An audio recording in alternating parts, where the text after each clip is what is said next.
All right, pre-show shenanigans. I am back at USC. Just started my senior year. Everett, you've been back for a while, but you also just started your senior year today. Last day of, well, you're expecting to potentially do some more school, but for me, today was my last first day of school. And let's just say Mama Waterboy Grant had a tough time. Had a tough time processing that it was her youngest kids last first day of school. Also had my cousin in town going to Pepperdine, which shame on you, Big Game Boomer, for not putting Pepperdine in any of your top campus rankings. What the hell is wrong with you? Zoe 101. Have you seen Zoe 101? That's Zoe Pepperdine's 101. campus, and that's all I need to say. You all know how good that is just from saying in Zoe Malibu. It's in Malibu. That's all in you Malibu, need to know. and it's in Malibu. shallow over Malibu. The it is ocean. Not over the ocean. That's all you need to know. It's literally PCA. That was their school. PCA from Zoe 101. But regardless, the Hurriquake. The Hurriquake occurred over the weekend in California, in LA. You are now an experienced hurricane consumer, user, survivor. But thank you. Better noun there. But I remember you sending me a text about 4 or 5, 3 days before the storm was projected to hit LA, saying, "Watch out, Category 4. That's big." And I was like, "Category 4, my ass. The hell does that mean? I don't care. You kidding me? Now this is a true story. My friend and his dad, big time surfers, they went down the coast to the storm, to San Diego, to get the waves during the storm because, quote, my friend, when his grandfather, he's been in LA his whole life. The last time LA has had a hurricane or major storm like this, it was in 1938 or 1939. So my friend's grandfather, I actually think it was his great grandfather, but when my friend have been his great, when my friend's old man, if it's his grandfather, when my friend's great grandfather was in LA during that storm, he claimed it was the greatest surf of his life, and he told that story to my friend's dad for years and years. So my friend's dad, when he heard that a storm was finally hitting Los Angeles, he knew what he had to do and went south. Now, the storm really wasn't that bad. In terms of the rainfall, it really wasn't bad. It wasn't anything crazy. I was actually planning on going to the Chargers Saints games last second to go to it in the storm. And I also heard, well, this is confirmed, SoFi's roof. Now, roof, well, we're going to put that in quotes. Roof, because it also comes through the side. That shit's wet. Well, there's like holes in the roof, like there's like gaps in the roof for like airflow because now the architect, to be honest, he had a point because before like last winter, there hadn't been rain in LA in, I don't know, 49 years. So like from that perspective, I understand like we do not even consider anything with rain on the roof. We need to consider temperature in the stadium. But yeah, now that there is rain suddenly in LA, that shit didn't work out well. It didn't work out well.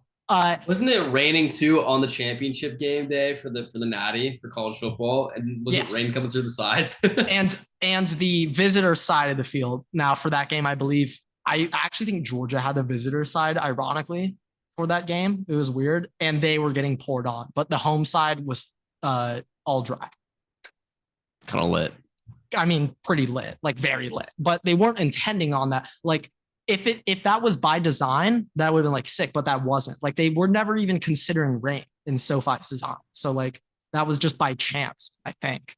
Probably wrong, but let's just say it was by chance. Regardless, that's not the point of this. The point is we tried to do a live stream yesterday, and let's just say Mother Nature said, no, you're not live streaming. Quick little announcement. I guess we could say new Madden just dropped. Everett and we spend way too much time playing that game. It ruins our life every single year. We stop playing by January every single year. It sucks. It's not good. It's not a good game. But because it's not a good game and because that makes for more entertaining content, watching us hate playing a shitty game, we're going to start live streaming us playing Madden. That's going to be coming out soon. Most likely, I would say for now, until the NFL season starts, Sundays would be our most likely day over Saturdays. Now, you'll also have stuff to do Saturdays too, so that's probably never going to happen, but we'll see. We'll see. Regardless, though, back to the Hurriquake Everett. Now, the Hurriquake. It's been a while since there's been like crazy weather in LA, and I feel like whenever there's an earthquake or now like rain and apparent storm, everyone on LA Twitter goes nuts. And for the people that don't live in LA, they have a chance to get some impressions, some easy clicks whenever there's some heavy rain in LA. So Everett, I'm not sure if you saw this, but yesterday, Big Cat tweeted out the famous joke picture of the shark swimming on the 405. And one politician, Ted Cruz, happened to retweet it and he got. Now, I don't know anything about politics or anything about Ted Cruz. So regardless of your opinion on Ted Cruz, objectively speaking, it's hilarious that a politician got from literally the most classic Sharknado meme out there. Like, that was so obviously fake. There is not a shark swimming on the 405. So it's just nice to know that Twitter still rules, or I guess X. But that picture is actually real, but not from the Hurriquake. It was from. There's no way. It's from. That looks like it's from a tsunami. I'm pretty sure. Wait. In like 2011. There's no way that's real ever. Go to the tweet right now. It's not real. And they have the editor's note or whatever underneath it that says it. Let's see. I'm Googling, quote, shark tsunami real. I'm expecting it to pop up pretty quickly. Let's see how long it takes for this to pop up. Okay, it did not pop up on the first page. Okay, this might take a second. It says readers added context. The photo originally appeared in 2011. Wait, where? On the tweet itself. On Big Cat's. Oh, well, Twitter community. We can't take that for. I mean, that can't be an accurate source of information, verifying it or not. We can't take Twitter notes. They have a website. They have a website link to it though for a fact check. That can't be real. But look at that picture, Everett. The best part though is if you know that Ted Cruz is at least like he's from Texas, right? He's a politician. He's from Texas. I don't know anything. So sure, he's from Texas. He's from Texas. He's like Johnny Manziel, oil money. So this is saying that originally it was produced in 2011. That's when it first happened, was like from a picture of it in Puerto Rico. It says that this picture also made rounds in 2015 after Texas was hit with heavy rain. It makes rounds like 3 times a year, I swear. Yeah. So it's hilarious that Tigers got by something that also made rounds in his own state like 6 years ago. Yeah. And yeah, you would expect. I mean, Texas has hurricanes. You'd think he'd seen that before. Or his new intern hasn't seen it yet. Probably more likely. But regardless. Yeah, the Hurriquake, it knocked out the stream. Power went out yesterday. Didn't get to do that. So yeah, shout out to Hurriquake for delaying the news of the live streams. But yeah, we move. That was a Hurriquake. Now we're back in normal. To be honest, a little underwhelming for essentially like a 10-hour hurricane. I mean, it's completely fine now. Yeah, Dodger Stadium looked flooded though. Now that was very interesting to me, and I don't entirely know how that happened because Dodger Stadium is higher ground. Well, what I'm saying is Dodger Stadium, it's on an upward hill, but I didn't realize the parking lot was like concave. Yeah. I didn't quite pick up on that also, extra detail. I will just say, looks like a marsh right now. I don't know what that is. It was supposed to be a Category 4 hurricane, but when it hit y'all, it was a tropical storm. So it wasn't like. Well, my question was like, I'm not sure if it was possible for that to ever be a Category 4 in LA. It could have if it just came right off. It's possible. Well, now you correct. Yeah, you are the scientists on this podcast, but hurricanes are formed when hot water is mixed with cold water. Now, Pacific Ocean's very cold, very cold. You know that. It's humidity. It's also just the humidity, which hot, there's a ton of in LA. Hot and humid, that produces. But it's not humid in LA. And the water off on the ocean, it probably is. Like so, if it formed over but by if it's Hawaii, not that warm, wouldn't there be less water vapor? If it's over by Hawaii though, where like there's a lot of humidity plus probably the fires and stuff. No, I know, but I'm saying like by the time it got to the LA Pacific coast, like I feel like it's almost I feel like that's why there hasn't been a hurricane in like 100 years. I feel like it's very, very difficult for that to generate enough that there is one. I'm gonna be honest, a little spooky. It was a little interesting. You know, I was like, the earthquakes are plenty. You know, we don't need another thing. I mean, The Rock already made that movie on the San Andreas Fault, so we're still waiting on that one to happen. Yeah, so, that's spooky. I'm gonna be honest. When the earthquake happened and the power went out, I was way more terrified of the big one happening that day than the fucking storm. Yeah, way more terrified of the big hurricane going on, and then you also get a 5.1 magnitude earthquake. I mean, when the big one happens, like if I'm at USC when the big one happens, the Waterboy Pod, we're gonna go through some difficulties. Let's just say that. But yeah, fraud alert. I think that's time for us to start. It's about time we're back. It's about time I'm back. We've been missing our fraud alerts for a while. We've needed the fraud alerts. It's a key piece of the podcast that not many people have gotten to experience. It's truly like an integral part of this podcast. It is. You have the unnamed intern and the fraud alerts. I'm saying, like, after USC, I'm going to have to move near a fire station again. I'm going to have to for the content, for the clicks. And if I'm going to be honest, it's really not that big of a nuisance at night. Like, they obviously will go out like twice a night when I'm trying to sleep, but it's not that bad. It's not that bad. It's more so like, hey, someone's putting in work right now and I'm sitting on my ass scrolling through TikTok. So what should I be doing right now? It's a little bit of motivation, but without further ado, what is going on, everybody? Welcome back to another episode of the Waterboy Podcast. I was going to say like a new season almost. Football season's right around the corner. Not quite new season, but a little bit of a new dynamic, a little bit of a new environment right now with this episode. Shifting things up this week. We are making life changes. Yes. Major life changes. Big weekend of sports. Big weekend of sports, Everett. Okay.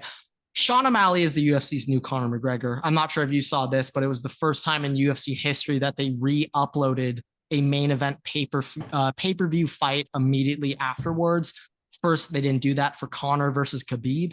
They didn't do that recently when they had their super fight with Volk and Islam. They have not done that ever until their golden boy, Sean O'Malley, won the belt. So, hey, I'm telling you, I don't expect you know who that is, but you're going to start seeing I know who Sean. Okay. I know who he is. Even more so, my point. He's a well-known guy, even if you don't follow the UFC, and you're about to see a lot more of him getting crammed down your throat. All I got to say. And Messi did some more GOAT stuff over the weekend. He officially has more titles than Chris Paul. He's more of an American sports hero. But those were the actual updates. And then like the Women's World Cup, Spain won. Shout out to Spain. But no, we don't need to talk about that one. But okay, Everett, do you want to dive in? What do you want to start off with? I don't have anything planned for the MLB or anything. But I know where we're starting. We have something football? For the MLB. No, we have something for the MLB. Oh, we do have something for the MLB. I did not know this, but okay. Miracles can happen. All right. If you believe hard enough, your dreams will come true. And that was evident with Austin Barnes this past week. My man hit a home run for the first time. So this the Dodgers won a game 1-0. And the only run of the game was an Austin Barnes solo shot. You heard me correct, folks. Austin Barnes did something on the offensive end after knocking Snell out of Game 6 in the World Series. He has done something again, folks. So Austin Barnes, we're going to have to give a little bit of credit. He did something. Now, this is something I want to bring up, Everett, now that you bring up Austin Barnes. Now, Miguel Rojas, we have not been the biggest fans of him on this podcast. No, we have Miguel Rojas has been heating up and getting a bunch of key RBIs, being that 9-hitter in our lineup. This is something I think about, Everett. Heading into the playoffs, the way our lineup is constructed and set up, over the past 2 months or so, the back half of the lineup has really been picking it up. And I've seen a notable difference from the offense when Mookie Betts is going up to bat with no outs and Miguel Rojas on first instead of 1 out and nobody on. If Miguel Rojas can just get on base and he has, 2 MVP candidates in Mookie Betts and Freddie Freeman going to hit him in, that can make a difference for our team. So when it comes to the Braves, their 9-hitter, Michael Harris, is a 22-year-old center fielder who I believe is a month older than you. Really? Yeah. Last year, he was a rookie. I think he had like a 270 batting average, like 800 borderline, right at the 800 OPS. And he started off this year awful with like a 150 batting average, 500 OPS. Deplorable. His season stats have now bumped up to like a 250, 270 batting average and an 800 OPS, which means over the past 2 or 3 months, he's been one of the best hitters in the Braves lineup, and he's their 9-hitter. So this is what I'm thinking. Right now, I've been saying this for a while. We've had deep lineups, but I want to get that 1 through 3 solidified. Now I'm going back on everything I've ever said, and now I'm terrified of the Braves for having deep lineups at the end of their lineup. But I'm going to go back on that. I think the Dodgers are winning the World Series this year because the pressure's knock on wood. The pressure's on the Braves this year. In past years, everything's been on the Dodgers. And in my opinion, when I see the Dodgers 1 through 4 hitters up at the plate in the past 4 or 5 seasons, pretty much since Dave took over, are 1 through 4 because they're all superstars. They're all all-stars, silver sluggers, MVP candidates, or former MVPs. It seemed to me like our 1 through 4 was going up there with the approach to not get out. They weren't playing to get on base or playing to win. They were playing to not lose, okay? They were playing afraid to disappoint the other superstars ahead or behind them in the lineup. They didn't want to be the guy that messed up. They didn't want to be the superstar that let the team down. This year, though, Mookie and Freddie, instead of having that fear of being that superstar who didn't live up to their contract, Mookie and Freddie know that they have to hit to win this World Series. They know that. If they don't hit, we don't win. It's simple as that. So Mookie and Freddie are going to go up to the plate with the mentality of, I need to rope a double here or we lose. Way different than if I don't get on base, Dave might get a little mad and I might not be able to stay on the team next year and I want to stay here. It's a whole different mentality. Now, I'm exaggerating a little bit here, but without the pressure on us, I feel like mentality-wise, it's going to help the team a lot. And the pieces we brought in, Kike and Rosario, have been hitting very well. Lance Lynn has looked lights out. Like that was the Mark Prior wizard lab. Okay, we couldn't get it done with Thor. We got it done with Lance Lynn, though, Everett. Okay. Yeah. Thor was apparently unfixable. We can't. He's unfixable. He was unfixable. He's shot. Okay. Like his velo was down 4 miles an hour from his prime. He's done. Lance Lynn, though, bring him in. He's nice. We just tell him, you know what? Throw that four seam. Stop with the cutter. That's all talk. I'm going to pitch mix. I want to give you props. All right. I want to give you props for this. Wow. You gave me props. You gave me props for James Outman. All right. You gave me props for James Outman because I called it. You were shitting on him. I was like, no, trust. But he's good. And now. I was right.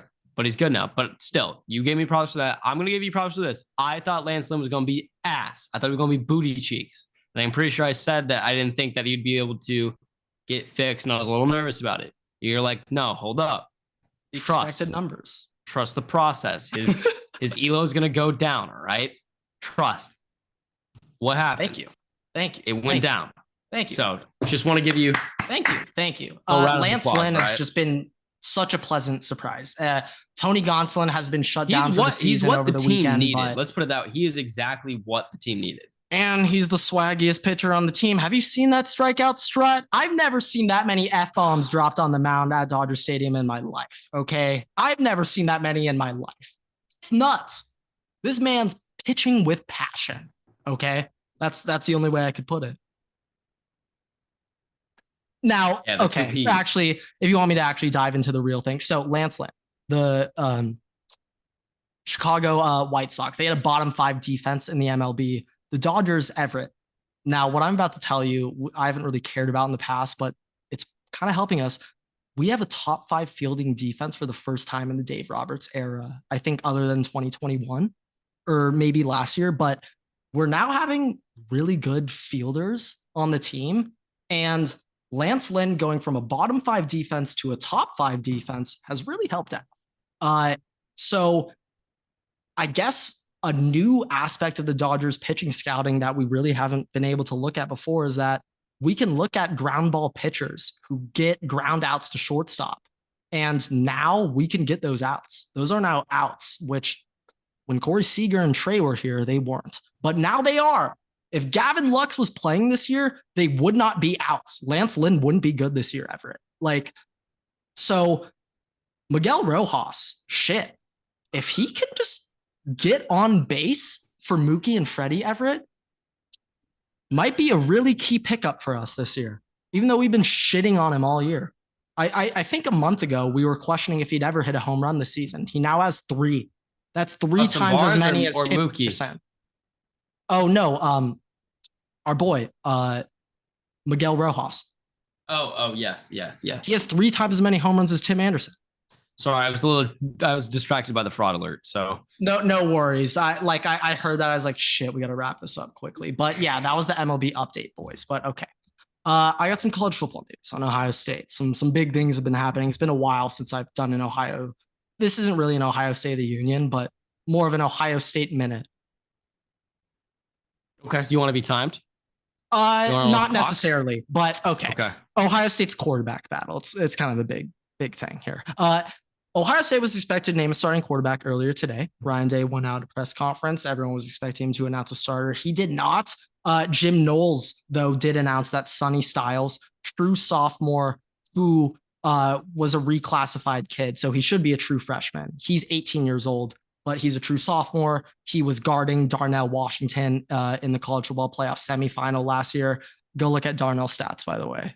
Yeah, that's right. A 17-year-old was locking his ass down. Anyway, Sonny has been announced as a starter at nickel. Very excited for that. That was a man I really wanted to get more PT for Ohio State, but Ohio State didn't name a starter. And Ohio State fans, Everett, we have essentially been split right down the middle on who we want as the starter. So Kyle McCord or Devin Brown. Kyle McCord was Marvin Harrison's quarterback in high school, St. Joe's Prep, really top high school out of Pennsylvania and the Philly area, I'm pretty sure. So everyone is expecting Kyle McCord to go be the quarterback with his high school receiver, Marv, who is the best player in college football, best receiver at minimum. Receiver. I was getting shit for saying Caleb was better than him, but shit.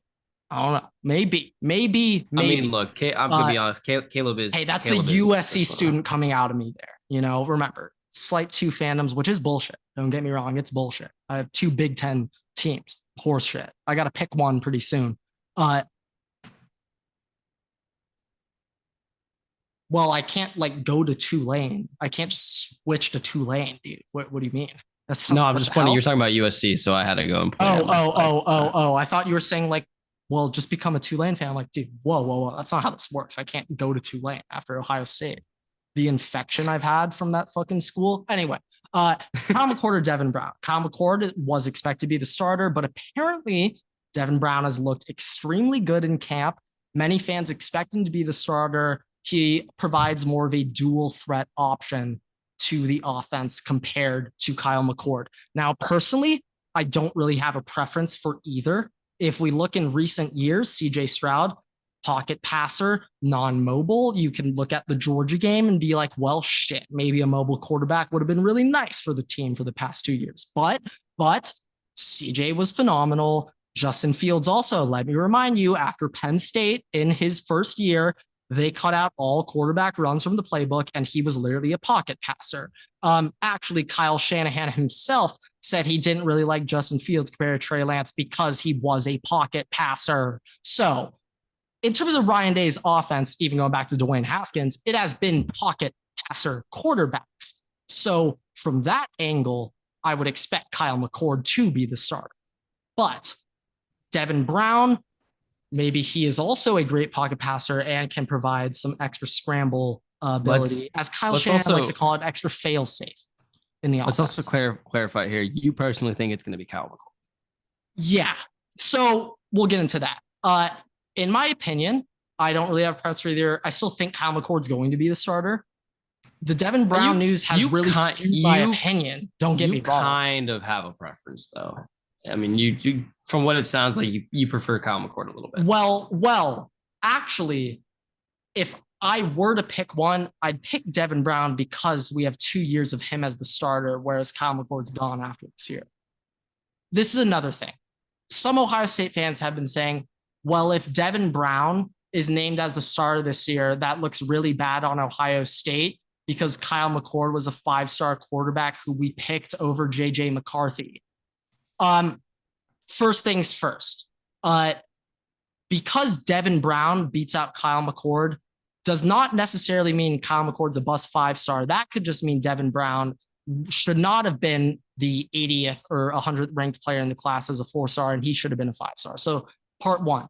Also, though, part two, because Devin Brown, I just said because, I think Devin Brown's going to be the starting quarterback. If Devin Brown beats out Kyle McCord, that doesn't mean that JJ McCarthy's better than Kyle McCord. That means Devin Brown is better than Kyle McCord. That has nothing to do with Ryan Day picking Kyle McCord over JJ McCarthy. Nothing to do with it. But I am expecting Devin Brown to be the starter. If it comes to Ryan Day's system, like it makes sense that Kyle would be the starter, but this is kind of where I'm at right now, Everett. Maybe both quarterbacks are spectacular. Maybe they both are 5-star talents, okay? And we can't go wrong with either.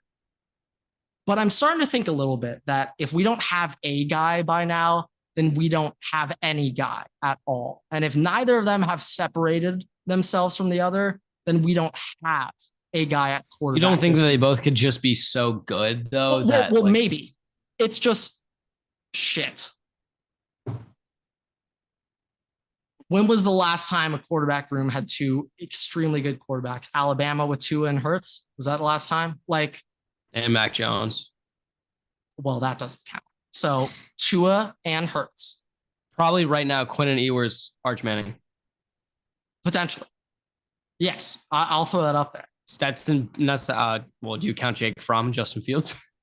Justin Fields, CJ Stroud? Well, what I'm saying is a battle. Like Justin was the starter no matter what. Like I'm saying a neck and neck either can be. When was the last time we had a battle? And probably both were right now. Actually amazing. I can't really tell you. It's probably right now at Texas, to be honest. That's probably the comparison. But Quinn is going to start. Yes, he will. But so that doesn't even really, I guess Tua hurts, but realistically going into that year, Tua was the starter no matter what. There really has never been a case where there's been a quarterback battle and both ended up being great. I was about to say Ohio State, but you know what? Joe Burrow doesn't really count as an Ohio State quarterback. So I can't really say that. So no, it's never happened. So maybe this is true. And Devin and Kyle McCord are both NFL caliber quarterbacks. Well, the bigger thing is when we've had those situations, typically Tim Tebow, Cam Newton. I'm sorry. Tim Tebow, Cam Newton. Typically, we have one guy who's kind of obvious that the team's going to name them the starter, even if it's a close competition where there's good thoughts. And the other guy who you think doesn't really pan out transfers and then balls out somewhere else.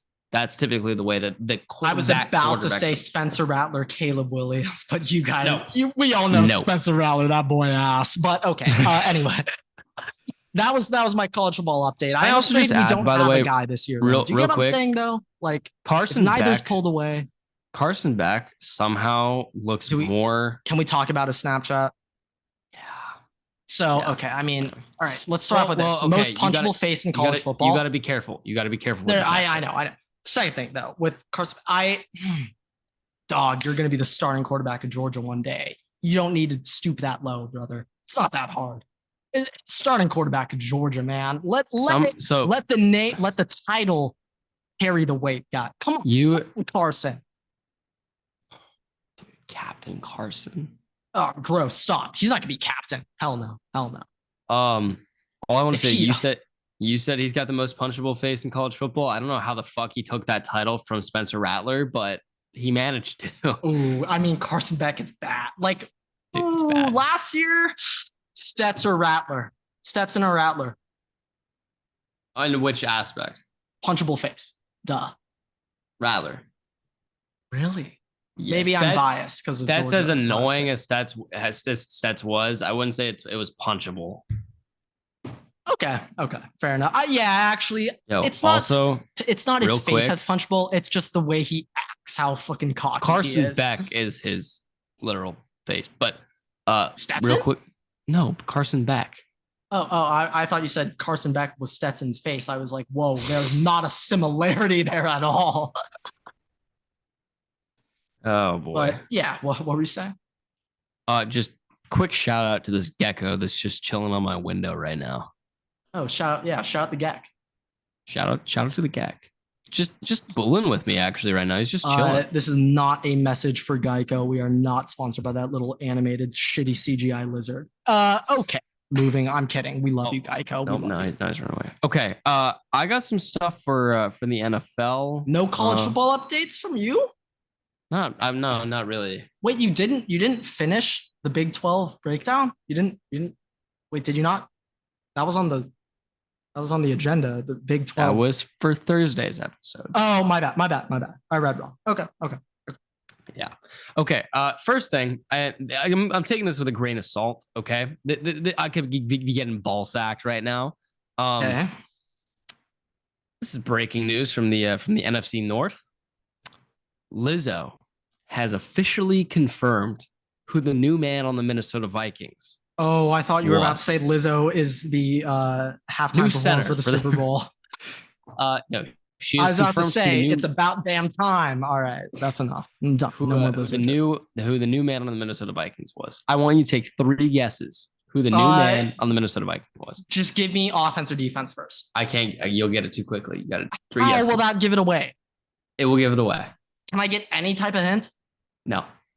Other than she made this song like 4 years ago. Dude, I don't know Lizzo music. I'm just gonna start listing fat people that look like Lizzo. Vince Wilfork. This is on the Vikings. Yeah, did he come back? He never played on the Vikings. I don't know. It's wait. Who exactly? What is the relationship? Just someone who just signed with the Vikings? No, new man on the Minnesota Vikings is like the new man, meaning like boyfriend. Like she's got a new man. Oh, who plays for the Vikings right now? Yeah. No. Oh my Lord, dude. What are you saying? Hold on. This is lyrics from one of her songs from like 4 years ago. In the song, dude, I don't know her music. She says, I didn't know you were that much of a Lizzo stan. I know this lyric at least. Okay, tell me the lyric though. In the song, she goes like new man on the Minnesota Vikings. Like she has a new man, like boyfriend on the Minnesota Vikings. This was like 4 years ago. And everybody was like, who the fuck is the new man on the Minnesota Vikings? Okay. Has it just been leaked now who that was? Yes. Okay. That's a player who was on the Vikings 4 years ago. Yes. And you know who this is. I'm not entirely sure if I do know who this is. No, you know, when I say the name, you'll know who it is. That's no, I know. I'm trying to guess. Yeah. 3 guesses. I'm blanking on his name right now, and this is bad. So Linval Joseph. No. Okay. You're about to shit your pants. Warm or cold? Cold. Ice cold. Adam Thielen. No. He's married. Okay. Last guess. Does that count then? Yes, that counts. Okay. You have to give me offense or defense. It won't give it. I just guess offense and defense. Like it will give it away. Yes, it will. It 100% will. It will not. One less guess. You know who this is. 4 years ago. Yes, and you know who this is. Still in the NFL. Can I at least get? Is he over the age of 27 or younger? At least give me that. Like I need something. Okay. Over. But that was close. He might be like 28, 29. Okay. Now, no looking it up though. No looking up. I'm not. Cordell Patterson. No. Fuck. The new man on the Minnesota Vikings, Dalvin Cook. Shut the fuck up. That's what the tweet says, man. I told you I could be getting ball sacked. Let me just get this right. So Okay. Dalvin Cook's dating Lizzo and Zach Wilson's dating his mom best friend. Who is Aaron dating now? Shailene Woodley, or is that done? Who is Aaron dating now? Danica? I don't think it was anybody. I don't think he's dating anybody right now. Okay. What's happening in New York? We're done with what's going on in Charlotte. What's going Lizzo? No, what? Dalvin Cook, Lizzo. Wait, it's done now. It's done. That's over. Okay. But it does this per the tweet says, shit. right? Oh my god. This is okay. I thought it was about damn time again. I thought Dalvin Cook and Lizzo were about to come back for part 2. No. This is from like 4 years ago when she made the lyrics, is what this is referring. You're having a real hard time today. Yeah. I'm sorry. I just heard Lizzo. I was like, whoa, this is not the NFL segment I was expecting today. You determine what you want to do when I say this, but this is from the tweet. All right, this is not me stating this. But quote, does this explain Dalvin Cook's knee injuries? Does he have any back injuries? Please tell me he does. No, I don't think. Well, he had a shoulder injury. Okay. Wow. We might have to do some sports science and call up the old guy from ESPN, John. I don't know. I don't know what his name is. We're going to have to call up sports science guy on how much weight your ACLs take over time carrying. It's about damn time. So that was a great segment. That was a great segment. I just last thing, just top it off. Now you tell me this, Everett. What's a heavier workload? Having to carry Case Keenum in that offense or carrying Lizzo? He didn't play that year. He tore his ACL. I try to have a good. He tore his ACL. God damn it, motherfucker! All right, we'll try again next time. Okay, all right. All right. Next thing. This is also more with the Vikings. This is also a more with the Vikings. You have more? Yes, Everett, I do. Now, over the weekend, I had a startling realization about your team and how you're now America's team, Everett. I'm America's team? You're America's team. Now, for a while, America's team. Now, the Cowboys have been known as America's team for a while because their success in the 90s, pretty much. Everyone just jumped on the bandwagon and they're just clinging on to the past. Essentially, that's how they become America's team. But Everett, with this new generation of consumers, the Minnesota Vikings, they're America's team. Let's start off. Welcome to pain and agony, everybody. Get used to it. Okay, let's start off with your tight end, who was seen caught during the preseason game on the sideline. Not really caught, if anything, praised for being not exposed, praised for uncovering his use of a specific substance. Now, TJ Hockenzyn was caught zinning on the sideline. Nice little 10. Believe that was a nice little spearmint right there. Could be wrong. I would not know. Zin, so I have no idea. But my boy, TJ Hockenzyn was whipping out a nice little 10 right there. Now, TJ Hockenzyn. I'm like, that's the greatest thing I've ever heard. It's on brand. That might be in the title right there, is TJ Hawkin-Zyn. That might be part of the title. Oh, it gets better. The quarterback of the Minnesota Vikings is one Kirk Cousins. The running back, brand new starter, Alexander Madison. And you can't forget the reigning best fucking receiver in all of NFL, Justin motherfucking Jefferszyn. And don't forget the rookie coming up. Oh, he's going to be dangerous this year. That's right, Jordan Addison. You're America's team, Everett. Congratulations. So do you think there's some mass conspiracy I going on right now? Fucking believe it. Every single one of your key. God damn it. If only instead of Christian Darrisaw, I was Christian Darrison. God damn it. What could have been? God damn it, Christian Darrisaw. Motherfucker. But yeah. Justin Jefferson, TJ Hawkinson, Kirk Cousins, Alexander Madison, Jordan Addison, the whole fucking team. Now, you are America's team, Everett. Congratulations. Brian Azinmoa. We can work on that one, but stretching it. Let's just say, you got something going for you. God damn it, Kevin O'Connell. Can't do anything with that, but yeah, let's just say Madison, Cousins, Jefferson, Addison, Hockenzyn. Oh my God. Everett, you won. You won the lottery. Congratulations. This is bigger than a Super Bowl. No, it isn't. But second, bigger than the first pick in the draft. Way more valuable for your franchise. Way more valuable from a marketing sense. Okay. Way more fucking valuable. Justin Fields in. I just threw up thinking about that. No, you know DJ why Moore's in. You know why the first overall pick's more valuable? Marvin Harrison. Oh.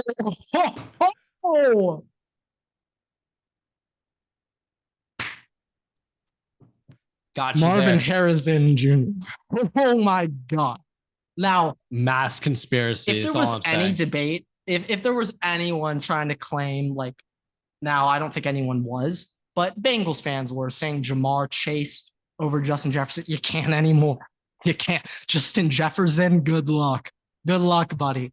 Yeah, my dynasty player nicknames will be updating soon after this podcast. But yeah, that was TJ Hockenzyn and Co.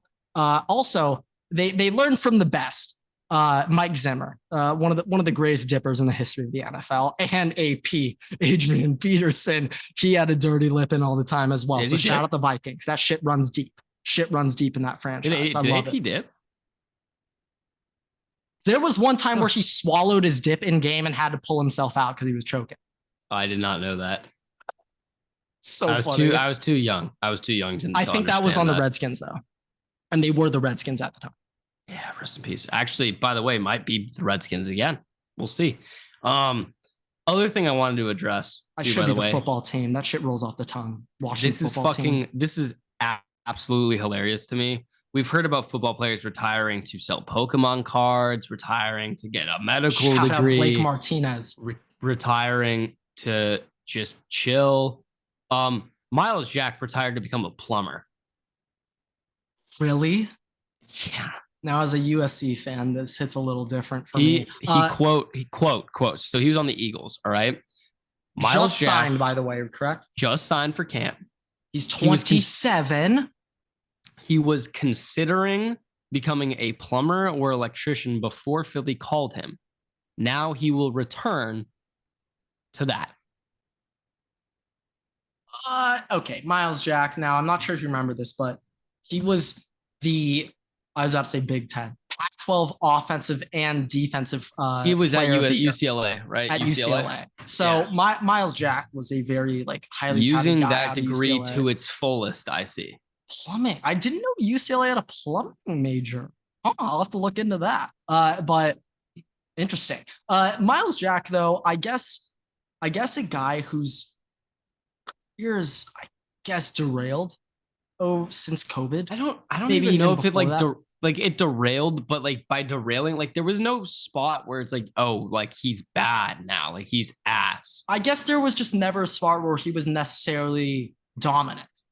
Yeah, but I'd still say but I mean, dude, we've said this before. One of the best jobs in the NFL, backup quarterback, right? But if you're a backup in the NFL, arguably the best job in the NFL, best job in the world. But if you're a backup linebacker on the Eagles, dude, you're getting mowed over by that O-line every day.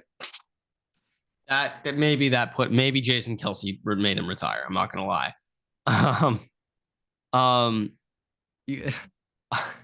Yeah, it's not too fun. Other thing, a scout team linebacker giving them a look. Other thing, because we got to get to some big JT news. Yeah, we can move on. This is also fucking hilarious. Cade York, I know you know the name, Cade York, kicker for the Browns. He apparently was sharing highlights of himself at halftime during the preseason game versus the Eagles. Right? He was sharing highlights. He then missed a field goal during that game 2 times and ended up deleting the post afterwards. The game ended in a tie. York could have gotten the win 2 times. But the irony is absolutely terrible. Yeah, no, not the greatest look. You can't be doing that now. Cade York, he has been the kicker for LSU for 3 seasons now. He was the kicker for that Joe Burrow LSU team. Well, I guess he actually did play last year. He was in the NFL already, correct? Yeah. Last year was rookie year. Did he play last year? Mm-hmm. No, Some maybe he got signed halfway. I think Chase McLaughlin was the kicker for them for a little bit. I have no idea. Regardless, I remember him from being the LSU kicker. But yeah, Cade York, that's not the greatest. Like kickers, I swear, karma bites them in the ass harder than any other position. Like the second you start showboating how good you are, you're gonna start sucking. The only player who's bypassed it is Justin Tucker. Like he'll still showboat. And Adam Vinatieri. For the most part, but that fall off was quick. And boy, did that happen fast. To be fair, he was like 44, but yeah. Yes. I am just thinking though, like Cade York, that's probably not the greatest look you want to go for. Also, Hot Rod, our favorite player in the NFL, Rodrigo Blankenship, was cut. God damn it. That was like the only reason that Georgia was likable during that run, because of their sports goggles kicker. The only reason they were likable. And shit, now I can't even remember that anymore. But like Rodrigo Blankenship, I promise you, I will never forget you for the rest of I will never forget you. You're etched in here forever. I'll never forget sports goggles. Hot Rod, iconic. But yeah, kickers, it's probably not the greatest idea to be like flecting stuff right now. I guess Chargers are in a bit of a kicker controversy. And when it comes to kickers, I don't care about your past. I care about completely meaningless factors like your name. So Dustin Hopkins, veteran NFL kicker, get him off my team because we have who? Dicker the kicker, baby. Obviously, we're going with Dicker the kicker, even though he like was a pretty bad field goal in the playoffs last year. But regardless, Dicker the kicker is the guy. But okay, on to Jonathan Taylor. It's a little deeper, a little closer home to me. So okay, Jonathan Taylor. The Colts have granted Jonathan Taylor, or I guess his team, permission to seek a trade. And they are asking for a first-round pick or first-round pick equivalent in compensation in return. So you get Jonathan Taylor for 1 year. And there is no guarantee that Jonathan Taylor doesn't just continue doing his holdout bullshit if you don't give him a contract extension, even after you trade for him. So, Everett, what teams do you think could actually be in the position to give up a first and sign Jonathan Taylor to a long-term deal? I know my answer, but... You think that they will have to give up a first? No. That's just what they're asking. But I'm just saying, like, do you think... What teams do you think are willing to give up a first-round equivalent for a 24-year-old running back who you essentially have to re-sign to a long-term deal? I have my answer. Miami would be my first answer. You ready for my answer? 0 teams in the NFL will do it. Miami wouldn't give up a first rounder. Let's clarify. They wouldn't give. This feels weird to me, Everett, but it seems to me like this running back debate getting hit. Like now, Josh Jacobs has gone back to his team, or is reported to go back to his team. Who are some other big name running back? Saquon. He's back with the team. Austin Eckler. Yeah, that bitch. He's back with our team. Dalvin Cook. I love you. Yeah, he signed. But the only running back who is still holding out is Jonathan Taylor. As a Jonathan Taylor dynasty owner, I have a scary, scary feeling that the NFL owners are going to make an example out of Jonathan Taylor here and say, you're not bigger than us. I have a bad feeling about this. I don't feel great. Now, I like that the Colts are like, all right, we'll let you and your agent go look for a team and you guys can go discuss it yourself. We're not doing this bullshit. You could do it. So I like that. I'm interested to see though, because what Dolphins, do you think they'd sign him though with Tyreek? Now Waddle hasn't been re-signed yet. Tua hasn't been re-signed. Do you think they do that? They'll make the money work. I also think that, Tyreek Hill said he's going to retire after this contract. Bradley Chubb's got to get his paid too. Like I think Bradley Chubb did get an extension. Probably. I'm not keeping that up with Bradley Chubb after he left Denver. He probably got the extension before he left. Regardless. I don't know. The Jonathan Taylor news, it's a little weird to me. Dolphins, now the Achane injury too might I'd really get him interested in this. I heard he has a sprained shoulder. So realistically, is that what it is? Some with the shoulder. So I mean, he's probably fine. But that could be really interesting. Dolphins. Now, the Dolphins, their run scheme, everyone's been talking about Devin Achane, the outside zone stretch run scheme. Everyone's been talking about their outside runs. I guess Jonathan Taylor, now, this is another admission. As a Jonathan Taylor dynasty owner, I admit I'm not watching much Jonathan Taylor tape in the NFL. But back what I saw at Wisconsin when I was a lifelong Badger fan, what I saw from Jonathan Taylor was execution, unlimited availability. Now, when I say limited availability, take that with a grain of salt because their offense was just running. The quarterbacks were like Jack Cohn and Mertz for like the last year. So yeah, you're going to have to run a shit ton, but it's JT right now.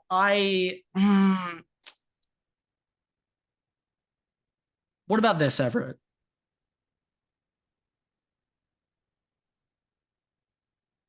Do you think the Chicago Bears could go after Jonathan Taylor? It just doesn't make sense. Like, yeah, but I don't think it makes sense for them in the spot that they're in right now. Also, they just drafted Roschon Johnson, who's looked good. Khalil Herbert's looked good. As a Roschon Johnson dynasty owner and Herbert, thank you, but we're thinking Bears here. I don't think so. No.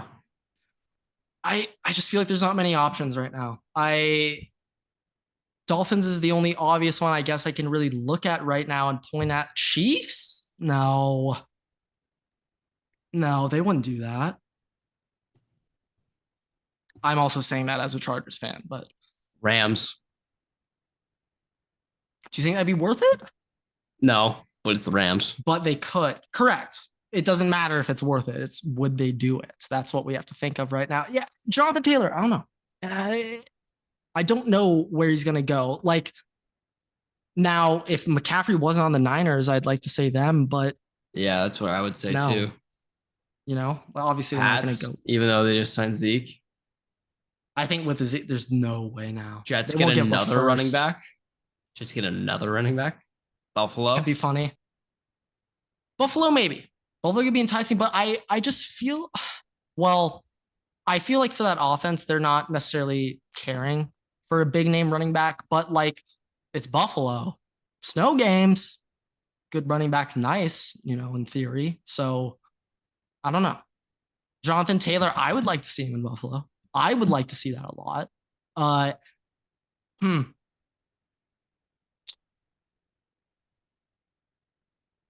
Last one I'm thinking of a little bit, which I mean, there's like no way, but the Ravens. They have Dobbins. I know that. Dobbins, I don't think they want to re-sign. They're not interested. Gus Edwards not interested. Now, the Ravens, J.K. Dobbins and Gus Edwards, I believe 2 years ago, they were both top 10 yards per carry running backs in the NFL, which is because of Lamar Jackson. I'm expecting it to be a committee this year, to be honest, there too. So I also, you know, I love J.K., but it's hard to play a 17-game season. It's hard. Especially when you're injury prone. Coming off the ACL, like that's hard. So I hate to say it, but for many players with past injury concerns, I would bet against them to play the full slate of the season. But yeah, that's kind of what I thought of Jonathan Taylor. I also just want to say, Everett, really convenient that this news came out just the day after it was announced the orca whale Jim Irsay was going to transport across country died. So I just want to point that out. Yeah, I guess Jim Irsay now looked back at the Colts that he owned. He was like, oh shit, totally forgot about the football team. I'm kidding. But yeah, that's what I had on JT. I don't know. I still think the most likely scenario is he stays on the Colts and just hates it there. He's a little hates it. Little fun fact too, unrelated to JT. This is about quarterbacks and Geno Smith. Geno Smith last season attempted more passes than Trey Lance has in his entire life. Oh yeah, another fun fact of the day. I'm pretty sure Anthony Richardson, week 1 of the NFL, I think it'll be his 13th football start since high school, like in the past 4 years. As a fantasy dynasty owner of Anthony Richardson, I don't like that. Just want to point that out. He just started 1 year at Florida, had a 55% completion percentage. Number 1 pick though in the draft. Anyway, what else did you have? Do we want to get into these keep cuts now, or what do you think? If we do the keeping cuts now, we'll probably be wrapping up the episode. So let's see if there's anything else. Though I know there was one thing. I don't know if you saw this. Is back to the Vikings, but Garrett Bradbury got absolutely abused by the Titans by Jeffrey Simmons the other day, or maybe it was did not see it exactly. I only checked in for Jordan Addison, and I'm pretty sure he didn't play because of his concussion. So yeah, little spooky for me. I think that's about it. All the Vikings right now, too, by the way, they're doing their preseason stashes. So they all have like handlebar mustaches right now, including TJ Hockenzyn, good, Kirk Cousins, good, a couple other guys, but it doesn't work the same. So, Lewis Cincinnati. No. Okay, actually, now that I bring it up, what are your thoughts on Lewis Cincinnati? Harrison Smith has one though. Ooh, Harrison. I like that actually a lot. What are your thoughts on Lewis Cincinnati though? A lot of people, especially in the Vikings fan base, are kind of already writing him off as a bust. I've just seen a lot of clips of him just like missing tackles. So a lot of people are right. Well, okay, the big clip that you saw was on our boy Tajay, but let's disregard that. Okay, he's nice. All right, Tajay's nice. That man on the little jump cut, dude. He keeps his fucking speed after he jumps. So I just want to say, for people who people always are talking about him and like, does he have arthritis? I saw it say because if he currently has arthritis and he still runs like that, I don't give a fuck if he has arthritis. I legally cannot. Yeah, no comment. But regardless, I'm just saying I do not give. People were all just like, he doesn't have an ACL, yada yada. Look at the tape. All I just want to say is people last year. Look at the tape. Well, also people think they know what they're talking about. People do not know what they're talking about. That's all I'm saying with him. But for Lewis Cincinnati, people are already writing him off. I don't think it's fair because he literally fucked up his entire leg last year. And was it the trifecta? Full. And ACMC and menisc. I don't know. It was his leg. Like I think he had a very bad break. But sorry, you say leg, I think knee. So sorry. But give the guy a little bit of time, right? He never got any reps last year.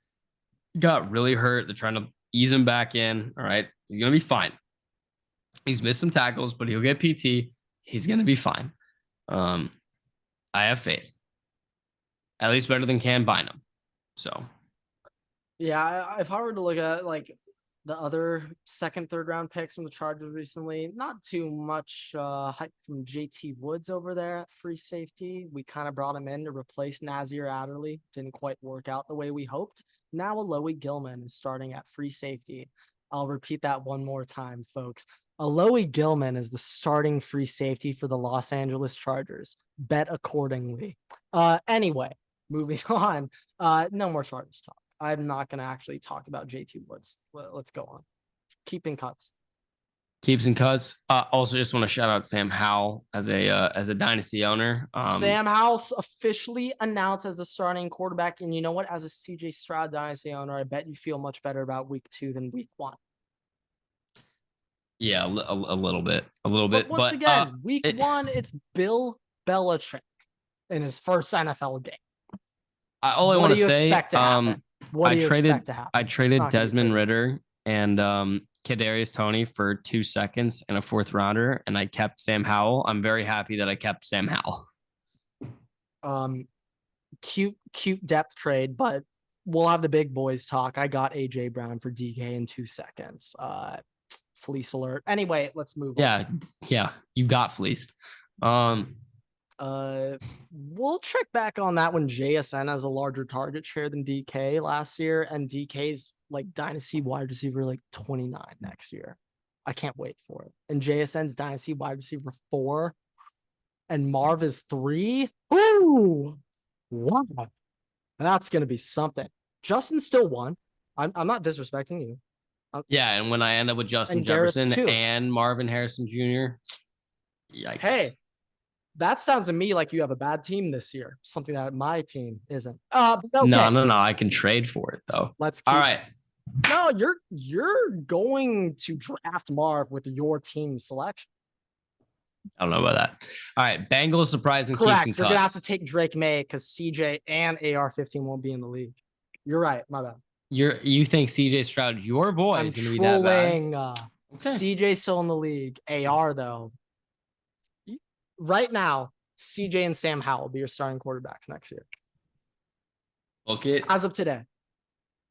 Hot take of the day. Okay. All right. I have no confidence in Sam Howell being the starter next year, but more than AR-15. Okay. All right. Yikes. It's just the AR-15. 55% completion percentage. I was like, what the hell am I looking It's a preseason game. Like no. For the whole season last year, for his only season starting in Florida, 55% completion percentage. Well, not a deal. I'm just shocked a little bit, but yeah. Okay. Bengals surprising keeps and cuts. Keep Terrell Basham, Cam Sample, and Jackson Kirkland. Cut Jeff Gunter, Trent Taylor, Jackson Carman, and Lael Collins. I'm so happy you said Jackson Carman. Jackson Carman, this fucking Kirkland, Jackson Carman. Yeah, right tackle. Cut Jackson Carman. Yeah. Jackson Carman is a former 5-star high school recruit out of the state of Ohio, Everett. And Jackson Carman famously picked Clemson over Ohio State. Now, 2019, Jackson Carman wasn't playing, but Clemson beat Ohio State. But in 2020, we whooped that ass. I hate Jackson Carman with a burning passion. And Lael, though, he didn't play at the end of the season last year. He was bad. Actually did play. No, it was Jonah Williams. At right tackle? I thought he plays left. Nope. Who's left? Left is... I'll pull it up for us, actually. Left tackle is Orlando Brown. Last year. Yes, you are correct. It is Orlando Brown. So Jonah at right. Yeah, I guess there was no need for Lael. Now, maybe I'm wrong on this, but didn't Lael start off his career playing left guard for the Cowboys? No, he was a tackle. Always right tackle? Opposite? I'm pretty sure he was always a right tackle. Always? Okay. I don't know. I don't know why, but I feel like Lael played a little bit of guard. I could be wrong. Maybe. I don't really know, to be honest. I'm because last year because Zach Martin the entire time that Lael was on the Cowboys, Zach Martin was the right guard. You had Trevor, whatever his name was, playing center. Fredericks. Travis Fredericks. You had Tyron Smith playing left Tyron Smith at left. And it was like Connor McGovern at left guard for a little bit, but I think Lael might have been that left guard to start, then he moved to right tackle. Could be wrong. But... That's just kind of a big move, to be honest, but maybe.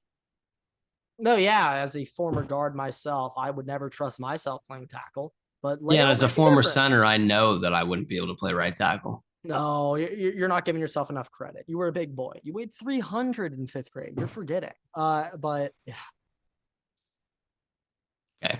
Patriots surprising keeps and cuts. Keep Malik Cunningham, Demario Douglas, and Pierre Strong, and cut Trace McSorley, Ty Montgomery, Chad Ryland, and Jalen Mills. All right. Trace McSorley, best Penn State quarterback of the James Franklin era. Other than Saquon and Godwin, probably the best Penn State player, offensive player. Oh, thank you. Offensive player. Holy shit. What a correction. That I've seen in a while. Trace McSorley is the only Penn State quarterback that I've been afraid of as an Ohio State fan. Drew Aller, we'll see what he can do. Wasn't Allen Robinson at Penn State? Yeah, but he couldn't get by Roby. Couldn't get by Eli Apple. Actually, though, he couldn't. Dead ass. Go watch the tape. But regardless, yeah, Penn State's had a good good little track record at receiver. Parker Washington caught a touchdown over the weekend. A guy I like a lot on the Dynasty team, but that's the guy I've been following since freshman year at Penn State. Penn State this year, while we're just on that topic, I know we're talking about the Patriots keeps and cuts, but boy, that program's moving in a direction right now. You have any comments on the Patriots keeping cuts? You want to clarify anything you think might get called out? I mean, I think the first thing is going to be Jalen Mills on the Patriots cuts. Should be cut. Okay. Now I think that people are going to be like, why are we cutting him when we cut him, then re-signed him? So why are we cutting him again? I guaranteed money. It doesn't matter if you re-sign it. I also don't think that he's that good. Malik Cunningham, green hair. Yeah. They have to keep. Jalen has it for regardless. But they have to keep Malik Cunningham after what he's done in the preseason because he'll get snatched immediately if he goes on practice squad or gets released. There's no way they're bringing him back. Trace McSorley, they probably can still get on the practice squad if they really wanted to be honest. Yeah, I don't think anyone's going to be going after Trace. But yeah, disrespectful. I love Trace. And then with the Bengals, La'el Collins, I know I'm going to get flack for because everybody still thinks like, oh my God, it's La'el Collins. He's so good. But he was not good last year. Everett? He was not good last year. I think he had a 56.7 out of 100 rating on PFF. We don't like PFF, but I'm going to use him for right now. Jonah Williams played pretty. Fraud alert. You hearing the sirens? Fraud alert. Siren just went off for La'el. Did not. Jonah Williams played pretty well last year. I still think La'el can still make the team. With the amount of money they're paying him, that's why he could be a surprise cut. And keep in mind, I'm not saying that they're going to cut him or that they should cut him. I'm just saying that respectively, it might happen. Something that might happen. I'm here to inform people. I'm not here to make statements. All right. I'm informing people. All right. That's what I do. But that's all I got. So unless you got anything else. Nope, that's kind of all I had for everything. Just want to say, hey, this weekend's week 0 college football, you will be getting a mini college football preview from me coming on Thursday. So stay tuned, folks. We're going deep. With that, thank you guys so much for watching, listening, Raise 5 stars. You can find us on Spotify, TikTok, YouTube, Twitter, and on Instagram at WaterboyPod. Follow me and Grant on Twitter at Everett and at WaterboyGrant. Make sure to subscribe to us, put on the notifications, and tune in because we will be posting a lot more content. We'll be live streams coming, and we will be posting. We post new episodes every Tuesday and Thursday. We upload new TikToks every day from Tuesday to Sunday. Don't want to miss it. Make sure to follow us there. With that, Waterboy's out.